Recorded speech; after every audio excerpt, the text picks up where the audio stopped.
I'm not getting cramped since he stood up on me. Go ahead and do that too. My name is Michael Matthey. I grew up in Monroe. My parents almost settled in Panguitch. Luckily, they chose Monroe instead, so I could be a South Sevier alum. I think the reason I'm running for school board is the same reason I would be qualified to do it, and that's because I have a parent's voice. A parent's voice to me means that I have a personal investment in the educational success of our children. I have 4 children who are either currently students or will be students in the future in our school district. And I think that first-hand perspective of having them come home every day from school and say, here's what I did today, here's what I learned, or here's what I didn't learn, or here's what I didn't like in school, gives me a perspective that I can apply to the board that not everybody has. Having those kids there gives me a perspective to say, what decisions are we making that are affecting that day-to-day ability to learn for our kids? The other thing a parent's voice does is that it encourages me to think of new ideas. We spent the last 2 years ago, we moved back, but before that, we spent 3 years in Idaho, and we saw a different school district, different ideas, different things that worked, things that didn't work. And a lot of those ideas, I think, could be applied to our school district, and I think they would be successful. So as a parent who looks at what our kids do and what they need, you can see new ideas are needed, new ideas will apply to our children, and that would help. As a parent, I have that perspective. And the last thing that I think as a parent I have is that I'm objective. As a parent, the sole goal is for the success of our children.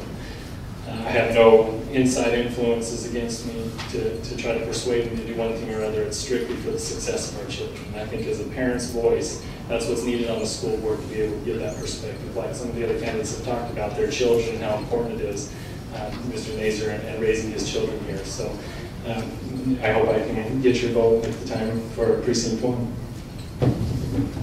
Thank you very much. We appreciate hearing your introductions.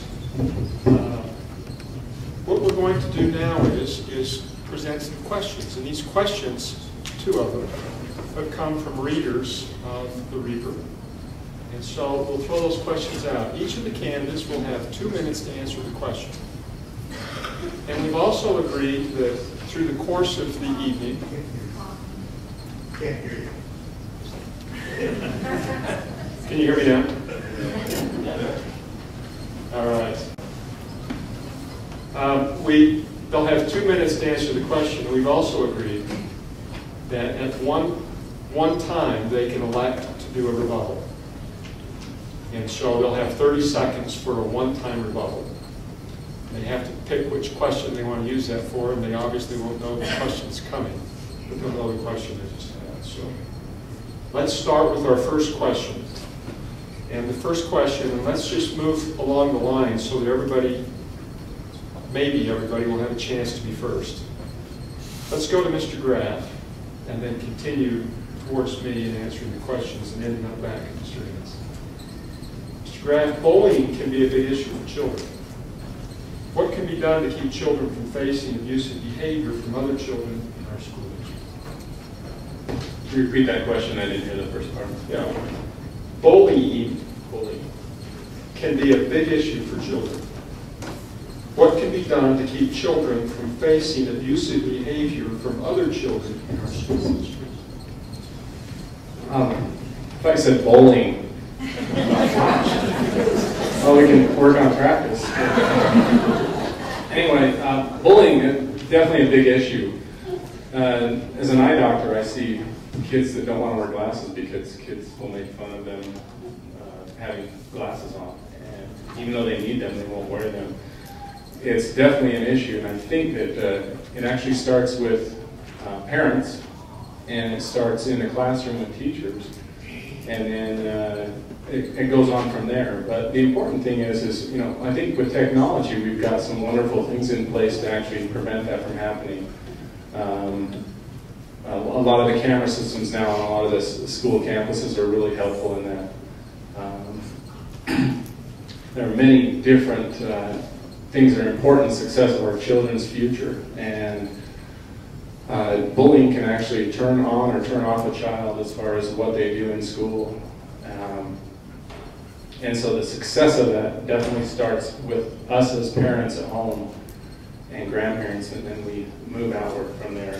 But I think we've got some wonderful fail-safe systems in the school as far as the communication of parents and principals and the teachers and principals. I think that there's a big thing there. And the principals are very good, I feel like, in our system as far as watching over the school system. But the cameras are definitely a helpful thing. And if we don't have cameras, I think that's an important thing that we can look at in some of the schools. But I know some of the schools do have them.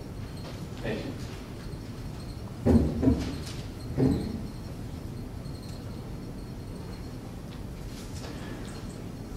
I too was interested in bowling. I said, boy, I did enjoy that. But I think we're talking about bowling. And I remember that, even in the ancient years, when I was a boy going to the school, there was that element. And the education process is an important part of that, for us to teach that and to reinforce that. There is, each one of us has our own unique personality, and some are more inclined to it than others. I think it's important for us to realize how communication, if we can find that information out and pass that on to the right people, I think the processes and the people in place to help correct that. But as parents and as citizens, we need to recognize that as a problem, and when we see that as a problem, do something about it, and not just say boys will be boys or girls will be girls, because it can be devastating physically, but I think we find more harm emotionally from bullying than we do than actual the physical abuse. And it's important for us to realize that, and for all of us as a community to recognize it as a problem and to do something. I know that the schools are in tune with that, the principals, the teachers, and whatever. And if a parent doesn't get some satisfaction, they need to keep asking those questions until they do, so that we can get it resolved and try and help every student have a safe environment for that they can be educated and not worry about the fear of being persecuted and bullied and tormented. Thank you. I read this week in one of the popular magazines that are sold in our stores that 3 young people just recently committed suicide as a result of bullying, and it gives you pause to think. Obviously, we're in a school system here where we're blessed in many ways. We don't have our children have to come through metal detectors as they go to school and have those types of things that in a lot of big cities they do go through.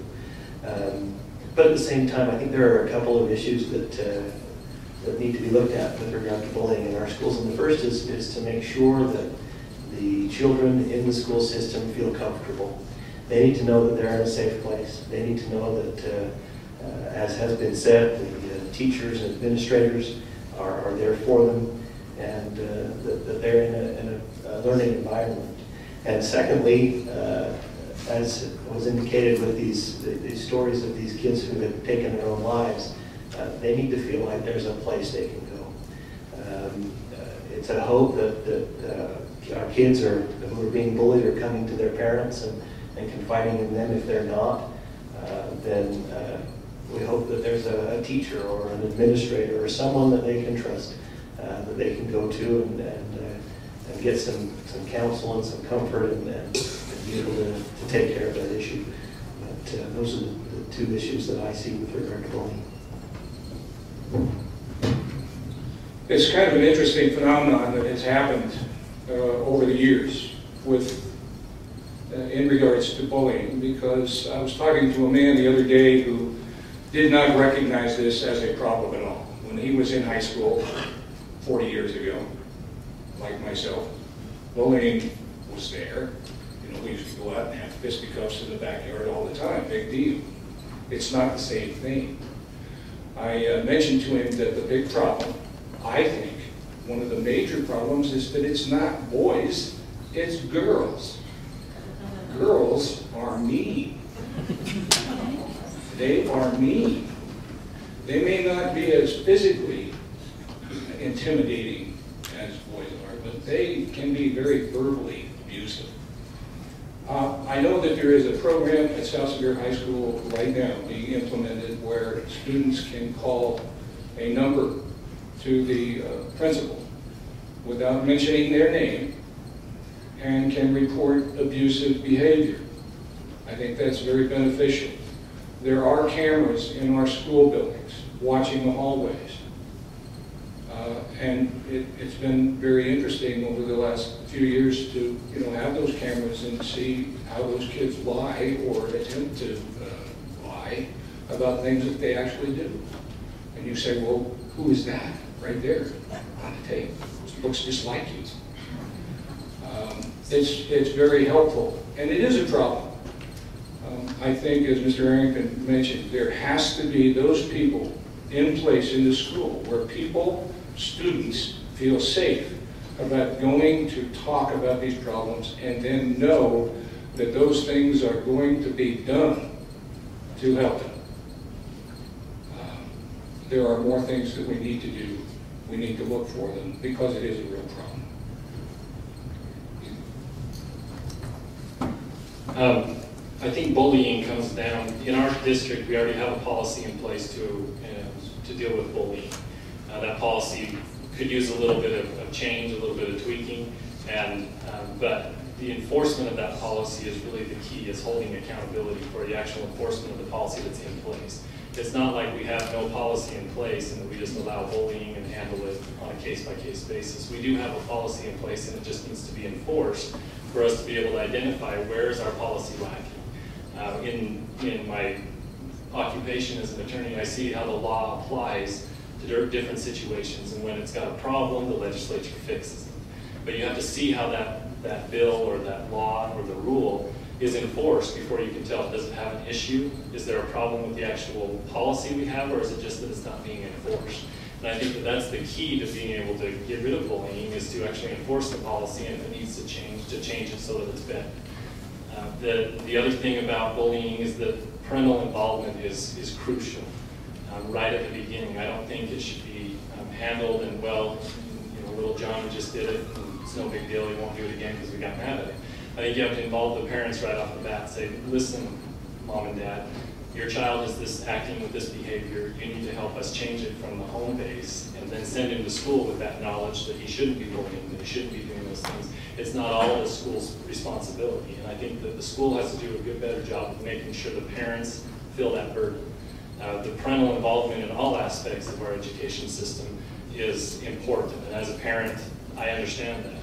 And bullying, my own children have come home and been made fun of or had different things that they've had to deal with. And so I understand that, unlike a lot of people would, because I have that happening daily where my kids come home and say my friend was bullied or that. And I can understand that. So I think that if we look at the enforcement of the policy, see how we can change it and get parental involvement, it would help eradicate it.